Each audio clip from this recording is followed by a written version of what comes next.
What is up, Insaners, and welcome to another video of the Fantasy Premier League 2022-23 season. In this one, guys, we're gonna cover an ultimate wildcard guide for Game Week 13. So we'll talk about the best picks to go for on a wildcard, how to structure your team, and how to get the best possible use of this chip from Game Week 13 onwards.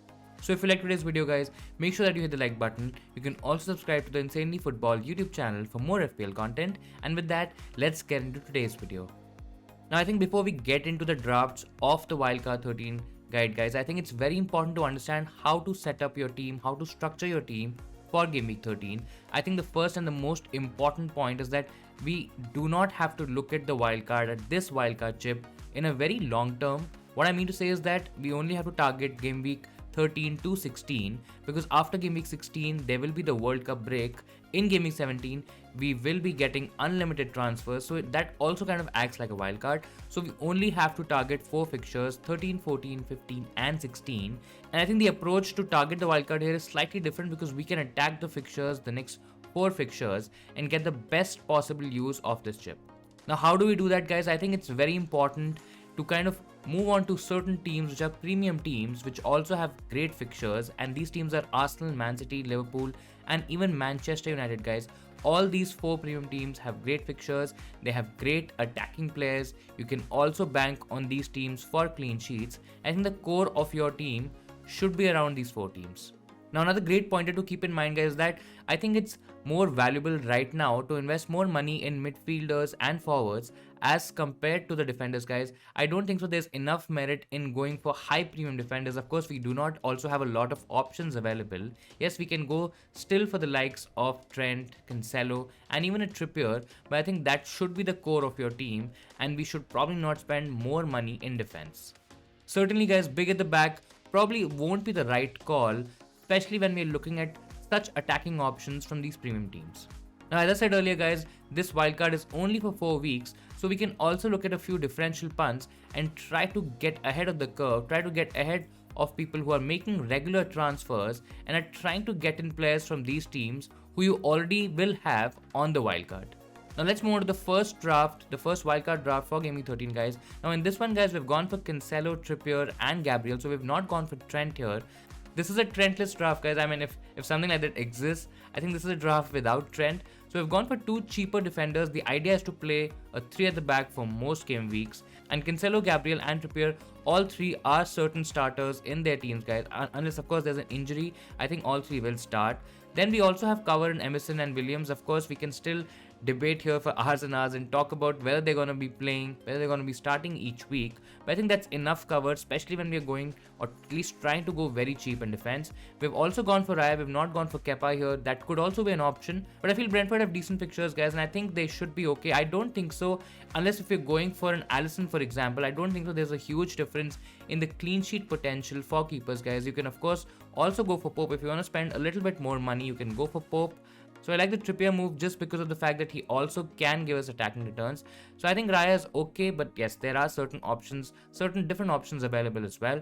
Now in terms of our midfield, guys, we've gone for one premium spot, and in this premium spot we have Mo Salah, guys. Now I know a lot of people might say that we didn't see enough from Salah in the West Ham game, and I think he should not be bought. Of course, that can be an argument, but with the fixtures, guys, and with this fixture this week, with Nottingham Forest this week, guys, I think it's a plum fixture for captaincy as well. And I think Salah in those attacking fixtures can still do well.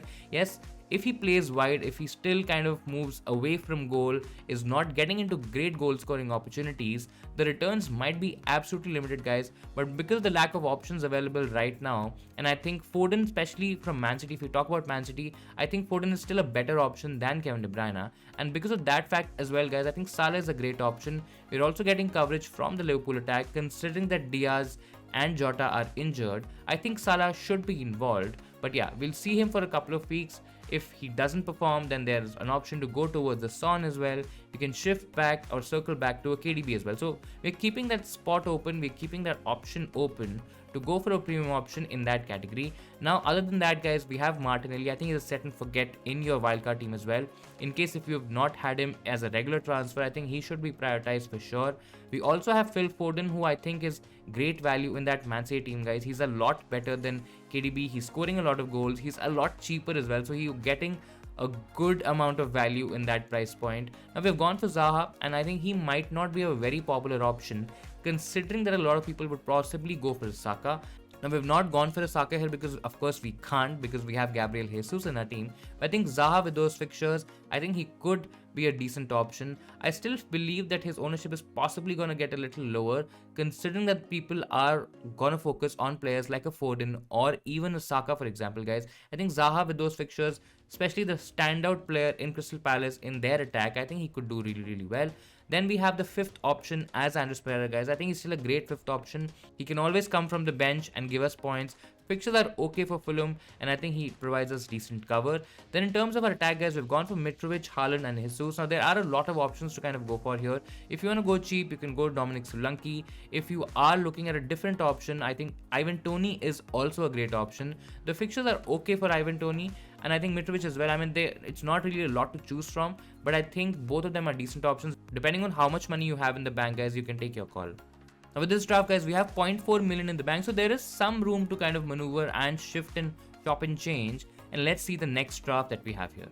So this is the next wildcard draft that we have here, guys. Now this is a draft which doesn't have Salah in it, so this is a Salah-less draft. Now in this one, guys, because of the fact that we've not gone for any Liverpool players, any Liverpool midfielders, so we've gone for Trent here. I think he provides us decent coverage in defense as well. Of course, as I mentioned earlier, if you want to go cheaper, you can go for Alisson if you're looking at clean sheets. So in defense, we have Trent, Cancelo and Saliba. There's Trippier as well, so it's a back four for most weeks. There is slightly a bit more money here in defense, guys.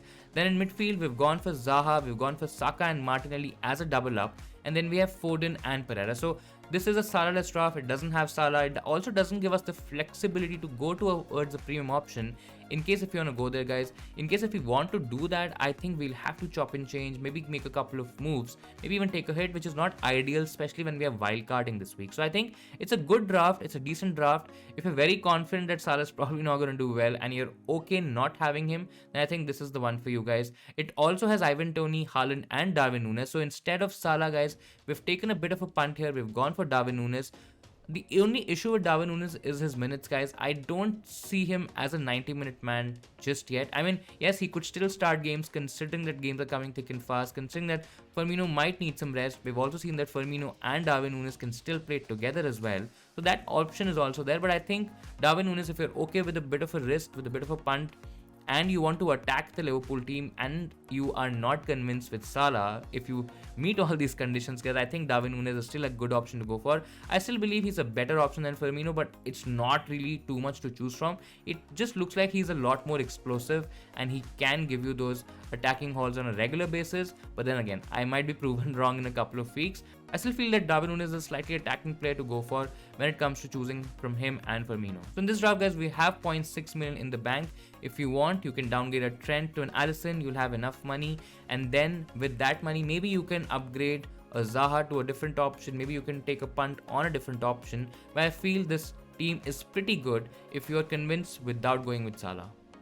Now let's move on to the third draft, guys. Now this draft doesn't have any money in the bank, so it's very, very tight and you might not be able to afford this particular draft considering that your team value might be different from my team value. So these are the teams that I can afford from the money in the bank that I have.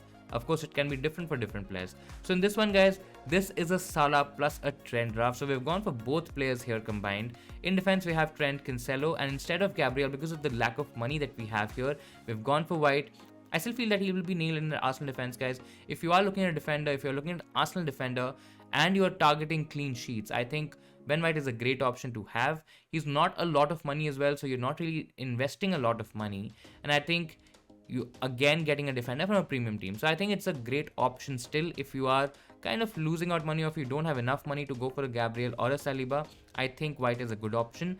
Now in terms of our midfield here, guys, we've gone for Saka, Martinelli, Foden, Salah and Pereira. So it's not very different from what we've done so far, but we have both Saka and Foden here, and I think that is a really, really strong option, a really strong combination to kind of go for. We also have Salah, so I think you're covering the Liverpool attack as well. Now coming to the attackers, coming to the forwards that we have here, guys, there's a slight downgrade that we have to do considering the fact that we are going with Salah, Saka, Foden and a Trent. So we've gone for Mitrovic and Haaland, which is quite template in most of the teams. but because of the lack of money, because of not having enough money, we can't afford an Ivan Toney here. We can't afford a different option, let's say a Darwin Núñez, maybe a Wilson as well. So that's the reason we've gone for Solanke.